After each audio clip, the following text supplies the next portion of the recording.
drive after nating linisin. So kailangan lang natin ng high temp grease. Kailangan nating lagyan yung loob. So nire-repack kasi yan. I-press nyo lang dun sa bearings yung grease para pati yung loob ng bearings magkaroon ng grease.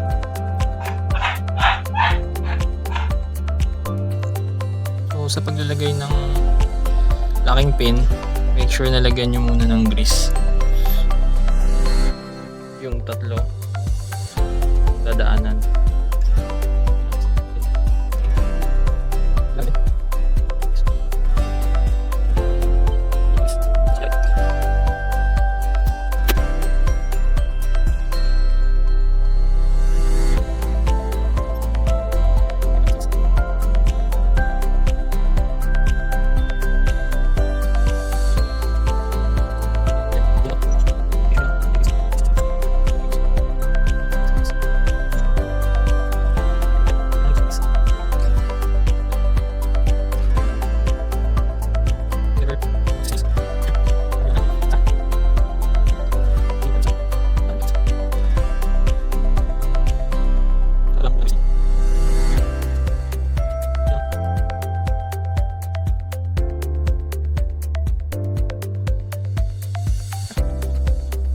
Next naman natin is yung clutch line. So, lagyan natin ng grease to.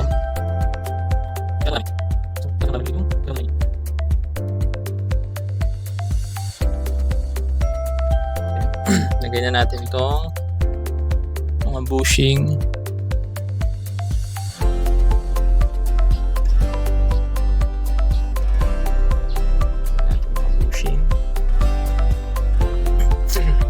Then next natin yung ating mga lining.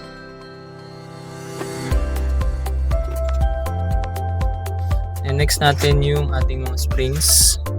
So hindi naman kayo mababaliktad ng kabit dito kasi hindi naman siya pwedeng makabila. So hindi yan papasok pag ganyan. So yan. Then so ganun din dito.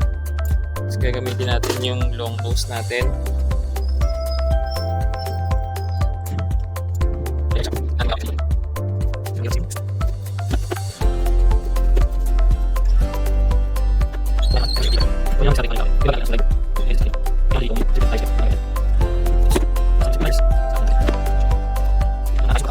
Next natin is yung plate.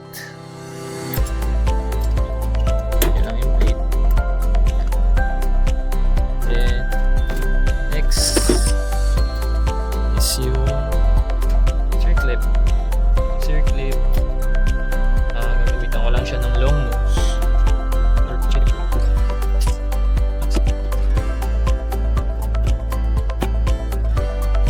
So yan, pag nakabit nyo na yung tatlong clip, tatlong circlip, so pwede na tayo mag-proceed sa pagkabit ng buong assembly. Yun, so sa pag-assemble ng torque drive, need nyo lang i-align dito. So align nyo lang siya para mas madali nyo maikabit. Hindi nyo na kailangan ikutin. Yan. So gamitan nyo lang ulit ng paa sa pag-align at sa pag-press bago nyo lagyan ng nut. Sa paglalagay ng nut, so since kanina yung may edge yung nasa ibabaw, so yun na lang din yung ilalagay ko. Kasi itong isa smooth yung edge, ito yung rough. So ganyan ko na lang din siya ikakabit.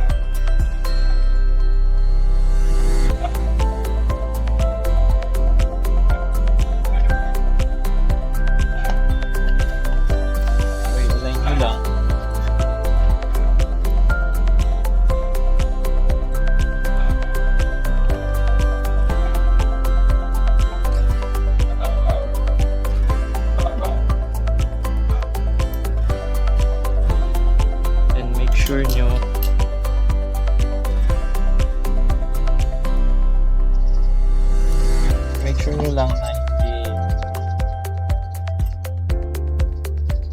siya tabingi para hindi siya ma-lost thread. Yan. So after nyan, torque muna natin to. So kakabit muna natin siya sa motor para may torque natin. So sa paghigpit ng nut, gagamit tayo ng Y-tool kasi hindi natin siya gagamitan ng impact. Set lang natin yung Y-tool para magkaroon tayo ng leverage. Then gagamit tayo ng torque wrench. Ang torque value ng nut na to is 54 Newton meter. So set lang natin sa 54 Newton meter yung torque wrench. Then gamit tayo ng half drive extension 39mm. Set natin sa 54. Then pin lang natin.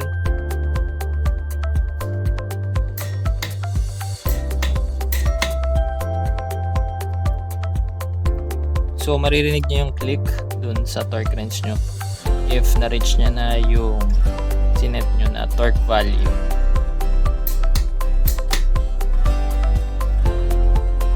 So after nating ma-torque yung nut, lagyan lang natin ng markings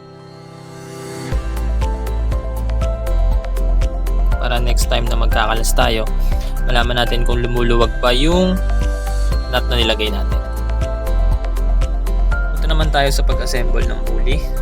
So sa paglalagay ng bola, bago nyo ilagay yung bola, inspect nyo muna tong edge ng pulley nyo. So pag matalas na yan, yan ang isa sa damage sa bola natin. So make sure nyo lang na hindi siya matalas. Kung matalas man siya, pwede nyo naman siya lihain para kuminis ulit.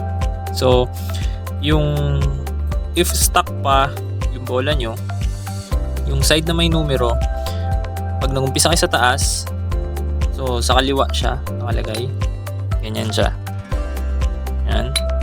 So lahat yan ganun ang orientation. Yan. Make sure nyo lang na ganun yung orientation kung stuck pa. Pero kung hindi na, wala na kasing numero yon, so parehong ganyan na yon, okay na kahit magbalibaliktad. Then sa pag-install ng backplate, tatapat nyo lang naman yan. So make sure nyo lang itong likod na to, dapat hindi rin siya matalas kasi isa rin yan sa magsisira ng bola. So ganun lang din, pag matalas, lihain nyo lang din. Then yan. So pagkabit nyo, alig-aligin nyo ng konti.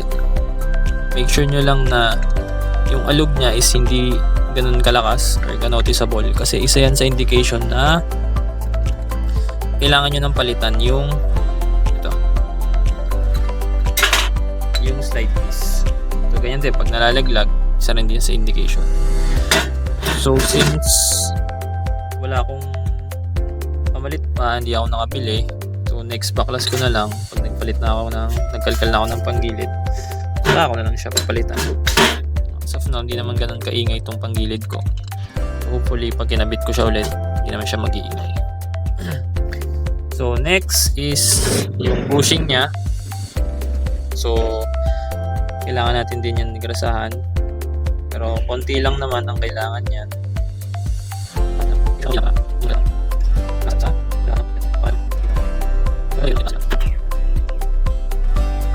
So ang paglagay ng bushing base sa pagbaklas natin, kung makikita nyo may tatlong groove yan, yung kabila is wala. So base sa pagbaklas natin, I'm not sure kung kailangan pa ng orientation. Base sa pagbaklas, yung may groove side is papunta yan sa engine side. So kung ganyan ang kabit ng pulley natin, ganito yan.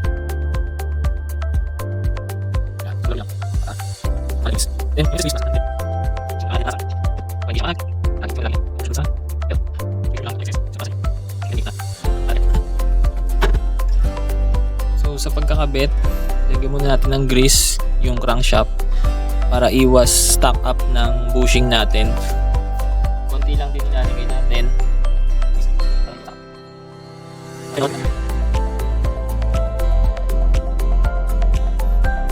So after nyan, kabit na natin yung belt dito sa ating torque drive.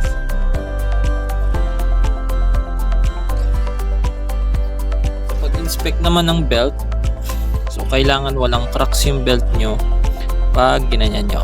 Yan, makikita nyo, hindi ko alam kung visible.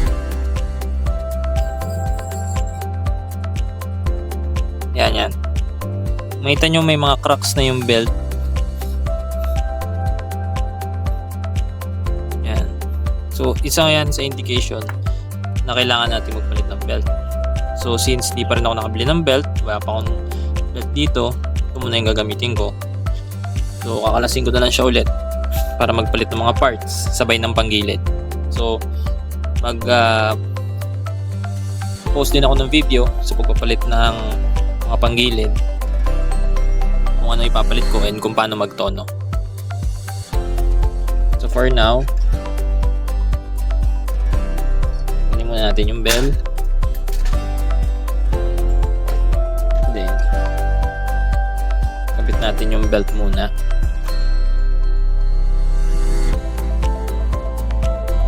So sa pag-assemble naman, make sure nyo lang na yung belt is pasok na dun sa torque drive. So iikutin nyo lang naman to clockwise para umangat siya, pumasok yung belt, para pag kinabit nyo yung drive face, so hindi siya maiipit.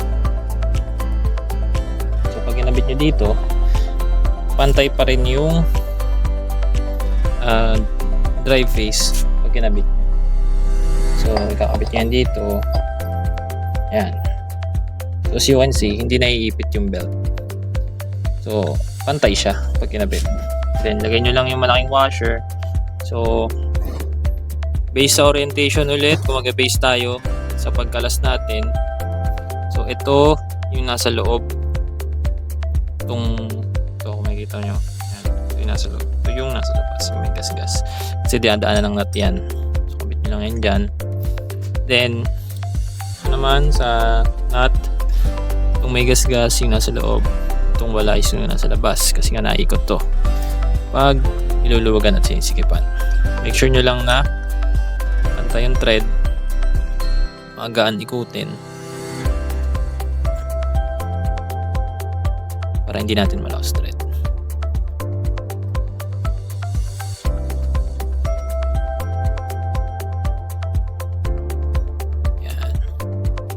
So, kaya kanina, iipitan natin siya using our Y tool.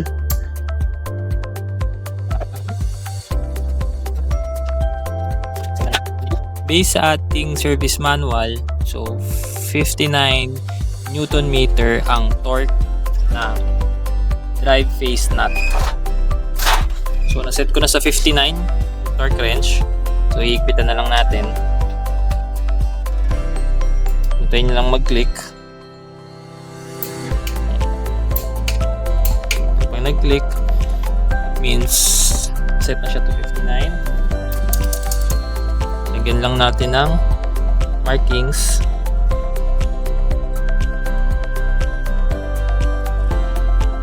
Para ma-assess natin kung naluwag pa yung ating nut. Next naman natin is yung outer nut.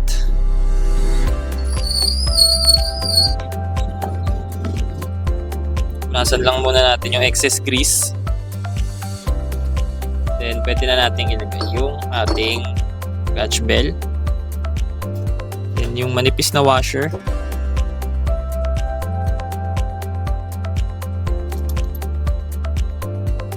Yung nut natin.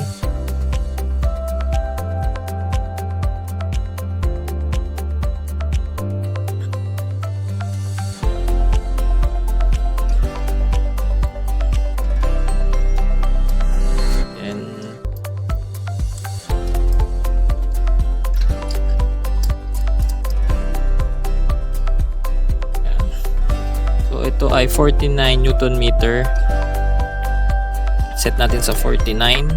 Then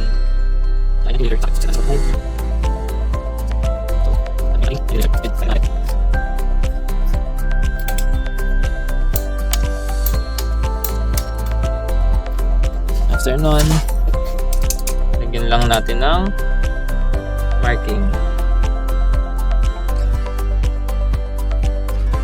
Start natin para lumapat yung belt.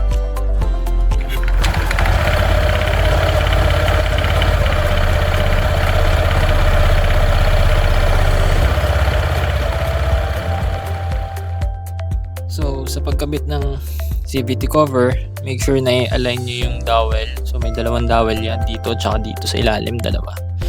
Then ito, papasok yan dito sa bearing. So make sure lang na naka-align para mas madaling ipasok. So sabay-sabay kasi yan papasok. Make sure lang na naka-align para yan, nakakabit agad siya. Then para naman sa bolts, so malalaman nyo naman kung yung dalawang thread na to, dito nilalagyan ng bolts. So yung iba kasi naglalagay dyan. So pag yan ay pinilit ipasok, babanggayan dito sa crankcase. Mababasag yung crankcase dyan. So dito tayo naglalagay, hindi tayo naglalagay dito. Saka dito, hindi rin.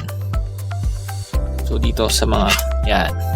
So malalaman nyo pagka maikli or mahaba yung kailangan. Pag mahaba, kita nyo, litaw na litaw yan. So hindi yan tama. Dapat ganyan.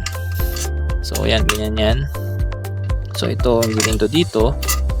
So yan sa taas, hindi rin. So pag madalas kayo ito, so dito siya nakakabit. So makikita mo, malaki yung pumasok sa kanya. Diyan siya nakakabit.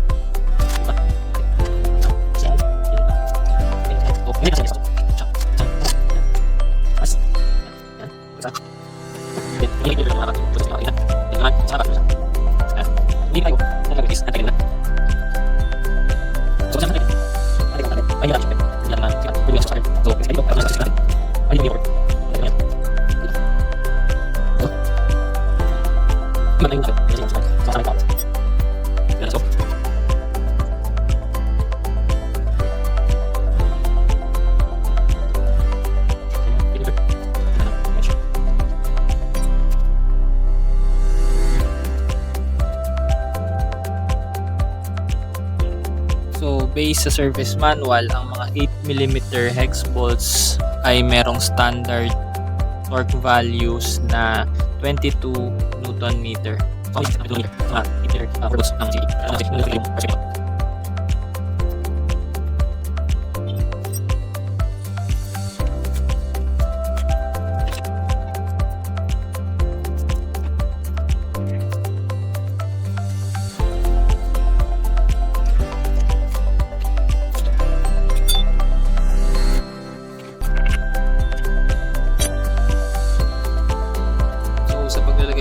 Plastic cover, so una nyo ipapasok yung lagayan ng wires, so pataas na ganyan para hindi nyo na kailangan pilitin. Tapos twist nyo lang, yan, lalagay nyo na siya, kahit one hand lang malalagay nyo na siya. Then next natin is mga bolts. So kung trip nyo pa rin ilagay yung mga wires, ito siya ilalagay, and dun sa kabila yung muna natin pinasok kasi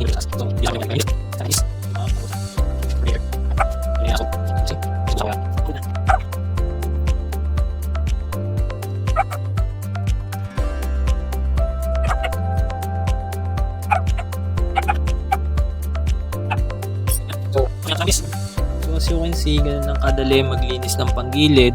So kahit wala kang impact tools, kaya mo maglinis ng panggilid as long as meron kang wide tool and mga socket wrench.